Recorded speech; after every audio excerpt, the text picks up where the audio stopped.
जय भगवान परशुराम, जय हनुमान। सम्मानित साथियों, अभी 2-4 दिन से एक बड़ी समस्या पैदा हो गई है समाज के बीच में।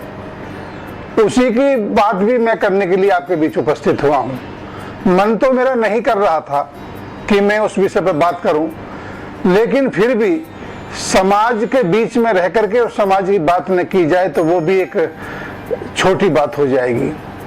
अभी मैंने इटावा कांड का बात सुनी कि ये कथावाचक ने अपना नाम बदल करके और ब्राह्मण रख करके कथा का शुभारंभ किया, और वह जिस तरह से अश्लील हरकतें की उसका परिणाम उसको मिला।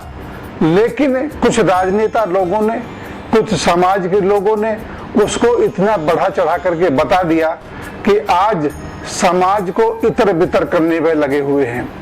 मैं आपको एक बात बताना चाहता हूं कि ऐसा ब्राह्मण कौम में ही क्या है कि ब्राह्मण का भेष बनाकर ही लोगों को ठगा जाता है। क्या है ऐसा ब्राह्मणों में?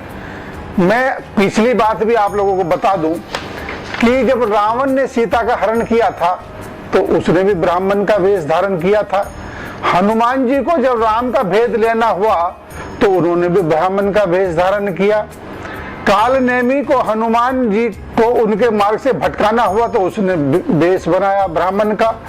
कर्ण को परशुराम जी ने धनुर्वेद का ज्ञान लेना हुआ तो वेश बनाया ब्राह्मण का। श्री कृष्ण को कर्ण से छलना हुआ तो वेश बनाया ब्राह्मण का।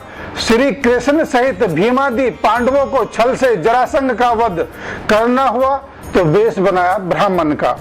वरुण को राजा हरिश्चंद्र की परीक्षा लेना हुआ तो वेश बनाया ब्राह्मण का। विश्वामित्र को राजा हरिश्चंद्र को छलना को हुआ तो वेश बनाया ब्राह्मण का। विष्णु को राजा बलि से छलना हुआ तो वेश बनाया ब्राह्मण का। अश्विनी कुमारों को च्यवन ऋषि की पत्नी सत्यवती की परीक्षा लेना हुआ तो वेश बनाया ब्राह्मण का। अपने अज्ञातवास के दौरान पांडव सहित कुंती तथा द्रौपदी ने कई बार ब्राह्मण का वेश धारण किया। जब जब किसी को कोई समाज धर्मी, राष्ट्र विरोधी पाप और क्रूर कर्म करना हुआ तो उसने ब्राह्मण का वेश ही धारण किया। क्यों? क्योंकि ब्राह्मण नाम है एक भरोसे का, ब्राह्मण नाम है एक विश्वास का, ब्राह्मण नाम है एक सत्य का, ब्राह्मण नाम है एक धर्म का, ब्राह्मण नाम है सबका कल्याण चाहने वाला, सबको सुखी देने वाला, सबको साथ लेकर सन्मार्ग पर चलने वाला, राष्ट्र भक्ति, दूरदर्शिता, अध्ययन, लगन, ज्ञान, त्याग, तप, बलिदान, शील, धैर्य, निष्पक्षता, संतोष और संयम का। इसलिए ब्राह्मण के नाम, ब्राह्मण की प्रतिष्ठा का लाभ उठाकर बहुत ही आसान था। उसके देश में उनके नाम से लोगों को मूर्ख बनाना आसान था, उनके नाम से लोगों को ठगना आसान था। आज भी यही हो रहा है। सम्मानित साथियों, अगर उन्हें कथा ही करनी थी तो अपने वेश में करते, अपनी जाति का नाम लेकर करते। और मैं एक बार बता दूं कि ब्राह्मण पूरे विश्व का कल्याण की कामना करता है। ब्राह्मण किसी जातिवादी की बात नहीं करता, ब्राह्मण सबके संपन्नता की बात करता है, ब्राह्मण सबके ज्ञान की बात करता है, क्योंकि ब्राह्मण एक संस्कार का नाम ब्राह्मण है।